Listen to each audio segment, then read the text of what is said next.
Hi guys, welcome back to the Drive Life channel, and in today's video we're going to be prepping the S80 ready for a big road trip that I've got tomorrow. It's going to be about 500 miles, 9 hours in the car, so just thought I'd go over a few bits and talk to you guys about what I do to make sure the car is ready to go. Now 500 miles isn't actually that far. I do that, well, nearly a week, so I don't check, well I do check my car like this most weeks, but I don't go this in depth. But 500 miles, 9 hours in the road running shouldn't be an issue for this car, but just like to make sure the car is in tip-top condition. So yeah, let's get straight into it. Now the first thing I like to do is, before you even need to get in the car, is just check the tyres. As you can see, these ones have got plenty of tread on them, and they're going to be absolutely fine. There's no obviously flat tyres, which is always nice, isn't it?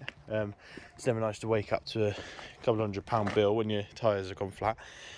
So all these, I mean, they're all pretty new Michelins, so shouldn't be any issue at all. Now I've checked the weather forecast, which is something I like to do before any long journey, just so I know what I'm going to face. The windscreen washer system on this is a bit funny, not that we'll need it, but what I like to do before each long journey is just give the windscreen a nice clean. If you've got loads of bugs and stuff, well, up until fairly recently I used to work really unsocial hours, come back early morning or late at night, and you always have bugs all over the windscreen. It'd be plastered, get in the morning to do a long journey, and I'll be absolutely plastered in bugs. So let's start off with that one first. So what we're going to do is just use wash wax to decanted it into my own little spray bottle, so we've got one in either car. Just going to spray it on and wipe it off pretty much. Just really removes the bugs really well, sap and everything like that as well.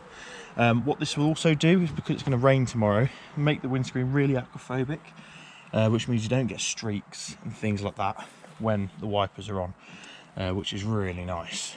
Just try and make sure you get all your main areas that you want. Nice big bug there. I'm straight off with this.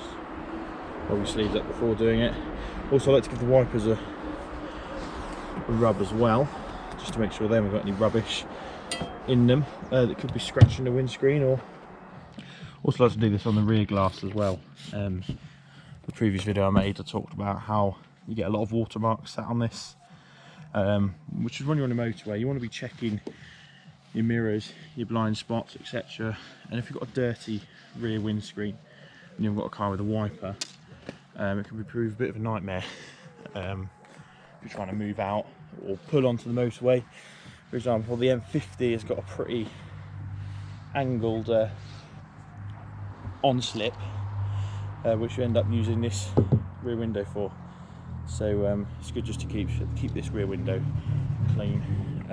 Now I'll sometimes also do it on the side windows as well, depending on the weather, but as you can see, these ones are pretty clean, so I'll leave that this time. Now the next thing I like to check obviously is the oil. Now I've already pulled it out and dipped it back in, so just going to pull it out again, see where that oil level is. As you can see, it's perfect. We are a bit black on the oil at the moment, so might be due a change soon. I think it's been about 4,000 miles since I changed it last. Check your coolant as well. As you can see, this is at the appropriate level here, which is good. Power steering as well is all good. Just check all your fluids. It's last thing you want is the low coolant light to come on when you run the M25 and you've got a smart motorway, no hard shoulder. If you could have sorted that just by checking beforehand. Also make sure you fill up your washer fluid as well, for the very same reasons. Now another thing that I like to do is check my lights are working. Now if you're driving late at night on the motorway like I will be tomorrow, then being seen is a really big thing. I mean, you get people, if you think how many people are driving around on the motorway at a particular time, the M25 for example, you've got idiots everywhere pretty much. They're all driving too fast, and if they don't see you because you've got no rear light on one side and they crash into you, that's your fault. So something to bear in mind, and that's why I make sure that all the lights on the car are working. I like to check those weekly as well, and before a long journey. Now another thing I forgot to mention with the glass is these side mirrors here. Now you'll forget, well, you won't realise how much you use them until they're dirty and you can't see anything out of them. So just bear that one in mind, don't miss that one out, because it's quite a good one to do. So I think now we'll check on the tyres. We'll do a pressure check first, and then I'll pump them up accordingly. Obviously tyres play a massive role. A, you don't want to puncture on a motorway or any journey really. B, also massive effect on fuel economy. If you've got a flat tyre or a low pressure in the tyre, then your fuel economy can rise by up to 50%. So bear that in mind. It's just a really simple thing. It takes you 10 minutes to do this before you set off, and it could be an absolute lifesaver, literally. Okay then, so I'd just like to use a little Halford's tyre gauge.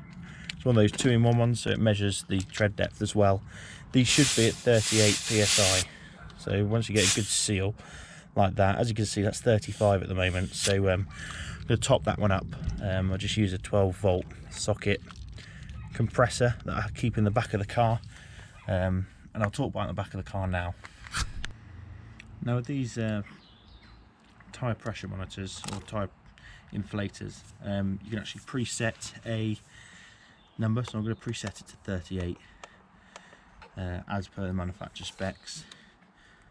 We'll get it on there and set it to go.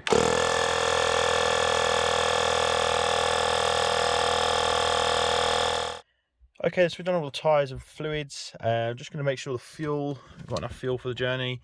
Should have a full tank, well, not quite. So that'll give me a range of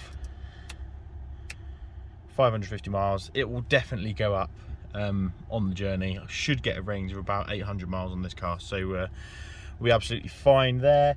One thing I am going to do is I'm going to fill the car, or I'm going to give the car some Red X, because it's going to be running for 9 hours. It'll be a really good time to get a good engine clean, get it nice and thorough. So that's sorted. But as you can see, now we've done the mirrors, the glass, the tyres, everything, we're good to go and ready for the road trip. So thanks for watching. Don't forget to like, comment and subscribe. I'm going to make a separate video talking about the stuff I keep in the car and stuff I like to have with me in terms of tools, etc., for anything that goes wrong with the car or fluids. So I'll do that in a separate video, but for now, thanks for watching and I'll see you next video. Cheers.